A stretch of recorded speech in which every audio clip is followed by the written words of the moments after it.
आपके सामने 100 शब्द प्रति मिनट गति का डिक्टेशन दे रहा हूँ। डिक्टेशन के अंदर जो फ्रेजेस आ रहे हैं उसको पहले आप देखें। जैसे आया चुनाव आयोग। अब आप बच्चों देखें चुनाव आयोग मैंने कैसे बनाया। च के अंदर व लगा दिया तो ये चुनाव का सब चिन्ह कर दिया। उपचुनाव आया तो लाइन को काट के उप करके और वह लगा दिया। अब ये चुनाव आया कहाँ से? ये चुनाव च न और व, ये चुनाव है।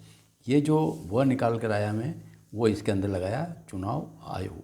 अब चुनाव आयोग आया तो इसको ग से काट दिया, चुनाव आयोग। उपचुनाव आम चुनाव आया तो आम करके वह लगा दें। ये चुनाव बनाना है, इससे पढ़ना आपको, ध्यान रखें। सुधार की ओर, लाइन को काट के ये सुधार की ओर और ध को काट दें, सुधार की ओर। केंद्र सरकार, केंद्र को डबल करें और सरकार को डबल कर दें। इसी में अगर मानो केंद्र सरकार ने आया, केंद्र सरकार ने कर दें। केंद्र सरकार से आया तो केंद्र सरकार से कर दें। केंद्र सरकार की ओर से आया, केंद्र सरकार ये करके की ओर से। आप इस तरीके से जोड़ के इसको बना सकते हैं। आगे देखें, लागू करने के लिए ये ल से लागू। अब करने बनाने की ज़रूरत नहीं आपको, ये करने के लिए आप ऐसे ही बना सकते हैं, लागू करने के लिए।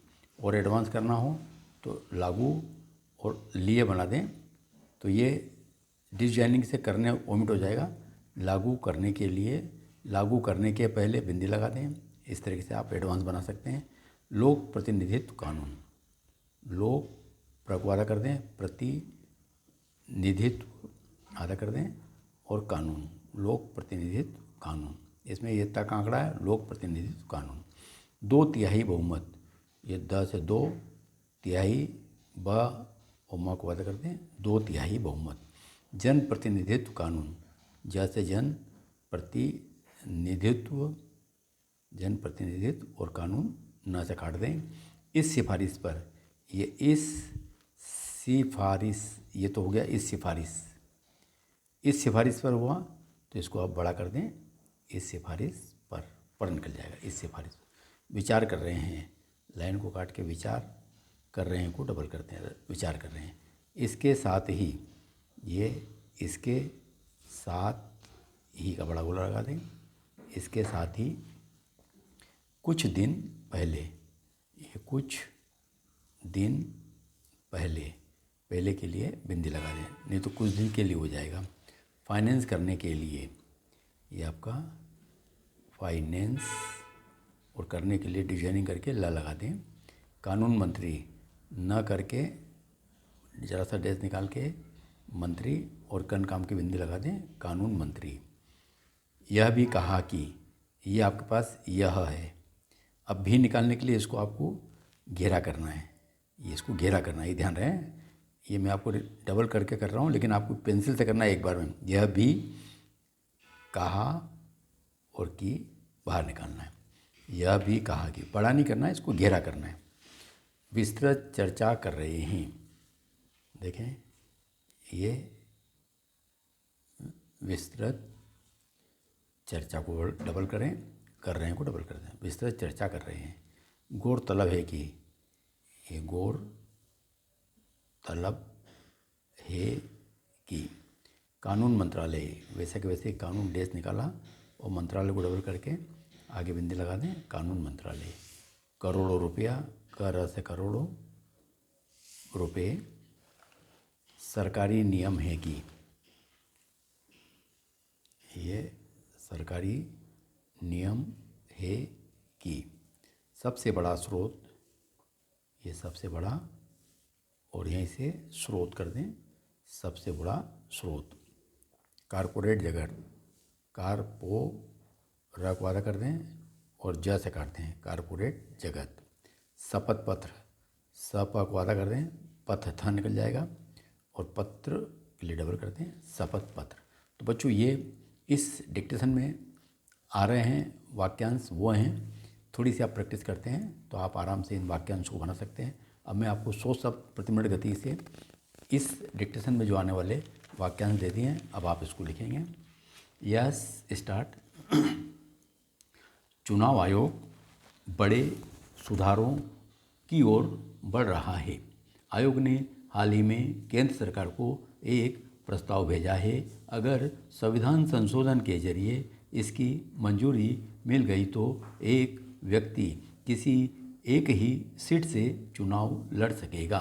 हालांकि इस संबंध में इससे पहले 2004 में भी आयोग ने केंद्र को यही प्रस्ताव भेजा था, लेकिन तब उस पर कोई कदम नहीं उठाया गया। इस प्रस्ताव को लागू करने के लिए लोक प्रतिनिधित्व एक्ट 1951 में बदलाव करना होगा। साथ ही इसके लिए सरकार को संसद के दोनों सदनों में 2/3 बहुमत से संशोधित बिल पास कराना पड़ेगा। मौजूदा जनप्रतिनिधित्व कानून की धारा 33(7) के तहत एक व्यक्ति 2 सीटों पर चुनाव लड़ सकता है। अगर वह दोनों जगहों से जीतता है तो एक सीट छोड़ देता है। इस पर चुनाव आयोग को उपचुनाव कराना होता है। इसमें फिर बड़ा खर्च आता है। इस खर्च को रोकने के लिए ही चुनाव आयोग ने केंद्र सरकार को एक व्यक्ति एक सीट का प्रस्ताव भेजा है। आयोग ने इससे पहले यह भी सिफारिश की थी कि जो व्यक्ति 2 सीटों से जीतने के बाद एक को खाली करे, वो छोड़ी हुई सीट पर दोबारा चुनाव कराने हेतु एक निश्चित रकम सरकार को दे। कानून मंत्रालय इस सिफारिश पर गंभीरता से विचार कर रहा है।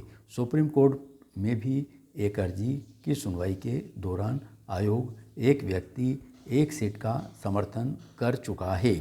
इसके साथ ही कुछ दिन पहले चुनाव आयोग ने राजनीतिक पार्टियों के लिए अपना प्रस्तावित प्रोफार्मा भी जारी किया है कि राजनीतिक पार्टियां अपने चुनावी वायदों और उन्हें फाइनेंस करने के तरीकों को सार्वजनिक करें। लेकिन चुनाव आयोग की इस योजना का शुरुआती तौर पर लगभग सभी सियासी दलों ने आलोचना की थी, मगर अब कानून मंत्री किरण रिजिजू ने कहा है कि सरकार चुनाव आयोग से विचार विमर्श कर रही है। उन्होंने यह भी कहा है कि जनप्रतिनिधि कानून में संशोधन करके सरकार बड़े चुनावी सुधारों को कानून बनाने पर भी विचार कर रही है। कानून मंत्री के शब्द हैं, बदले समय वह स्थिति की मांग है कि कुछ चुनावी कारणों को ओवरहॉल कर दिया जाए जिनमें पर्याप्त पारदर्शिता व जवाबदेही सुनिश्चित करने का अभाव है। मैं चुनाव आयोग से विस्तृत चर्चा कर रहा हूं, यह जानने के लिए कि जनप्रतिनिधि कानून व अन्य चुनावी नियमों में क्या प्रमुख परिवर्तन किए जाएं। गौरतलब है कि चुनाव में काले धन के प्रयोग को रोकने के लिए चुनाव आयोग ने कानून मंत्रालय को लिखा था कि जनप्रतिनिधि कानून में संशोधन करके राजनीतिक पार्टियों को मिलने वाले नगद दान की सीमा उनके कुल दान की 20% निर्धारित कर दी जाए। उसने यह भी प्रस्ताव रखा था कि अज्ञात दान की सीमा 20,000 रुपये से घटाकर 2,000 रुपये कर दी जाए। बसपा को करोड़ों रुपए का राजनीतिक दान मिलता है, लेकिन उसने कभी यह स्वीकार नहीं किया कि किसी ने उसे कभी 20,000 रुपये से अधिक दान दिया है। इस तरह वह दानकर्ता का नाम सार्वजनिक करने से बच जाता है। इलेक्टोरल बॉन्ड्स खरीदने वालों का नाम सार्वजनिक न करने के सिलसिले में तो सरकारी नियम हैं, लेकिन राजनीतिक चंदे का यही सबसे बड़ा स्रोत है जो अधिकतर कॉरपोरेट जगत की ओर आता है और सियासी पंडितों का कहना है कि यही सरकारी नीतियां प्रभावित करता है। बहरहाल कानून मंत्री की टिप्पणियों से यह अंदाजा तो लग ही जाता है कि सरकार और चुनाव आयोग मिलकर विभिन्न प्रकार के चुनाव सुधार लाने और उन्हें लेजिस्लेटिव समर्थन देने के लिए जनप्रतिनिधि कानून में संशोधन लाने के लिए प्रयासरत है। दूसरी ओर चुनाव आयोग के नवीनतम प्रस्तावों पर विपक्षी दलों की राय है कि वे चुनाव आयोग के अधिकार क्षेत्र से बाहर की बात है। कांग्रेस को लगता है कि चुनाव आयोग की तरफ से इन प्रस्तावों का आना लोकतंत्र के ताबूत में एक और कील है। उसके अनुसार कोई भी सामाजिक विकास की योजना वास्तविक न हो पाती अगर नौकरशाही का यही तरीका पहले काम कर रहा होता। पूर्व कानून मंत्री कपिल सिब्बल इसे चुनाव आयोग का यू टर्न मानते हैं, जिसने फिलहाल सुप्रीम कोर्ट में विचाराधीन मामले में शपथ पत्र दिया था कि वह इस बहस से अलग रहना चाहता है। सिब्बल के अनुसार शायद चुनाव आयोग को स्वयं मॉडल कोड की ज़रूरत है। माकपा का कहना है नीतिगत घोषणाओं और राजनीतिक पार्टियां जो कल्याणकारी वायदे जनता से करती है उन्हें रेगुलेट करने का काम चुनाव आयोग का नहीं है। धन्यवाद।